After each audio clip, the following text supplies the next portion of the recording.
Wiped out করা।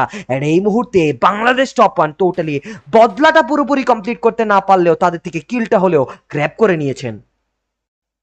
একদম। এবং এই মুহূর্তে শুভ 69x কে দেখতে পারতেছি ভাই, এতনের এমন ভাবে মাইচ্ছে যে প্লেয়ার করে বুঝাইতে চাইতেছে মোরা আইসি যেন মোরা কামব্যাক কইরা সাইডুম যেমনে মাইতেছি কারো সাইডুম নো। এবং এই মুহূর্তে মই কইতে চাইতেছি বাংলাদেশ টপ ওয়ানের কথা কি লাইতেছে না, কিন্তু এতনে যেমনে পুরো টিমটারে সালাই যাইতেছে ভাই। এই টিম আজকে ভালো করবে, পরে আরো ফার্স্ট ম্যাচ কিন্তু আইতেছে গাইস, আরো একটা দিন তমগল লিগা থাকবে। এবং তোমরা কিন্তু এতনে দিন আসলে থাকতে হবে তোমাদের স্ট্রিমে, কালকেও কিন্তু স্ট্রিম আছে তমগল লিগা। তো তোমরা যেমনি হোক না কেন তোমরা থাকতে যাবা, আমি তোমাদের চাই স্ট্রিমের মধ্যে। এবং এবার বাংলাদেশ টপ ওয়ানের কথা কইতে হবে, এবং কিন্তু আলিফের এবং বাংলাদেশ টপ ওয়ানের কাছে কিন্তু কোনো কিল নাই। ফ্রন্ট লাইনার যারা আছে হেতনেরা কিন্তু খুব ভালোভাবে পিটাইছে, যেতনে পাইছে এটারে কিন্তু একদম শেষ করে লাইছে।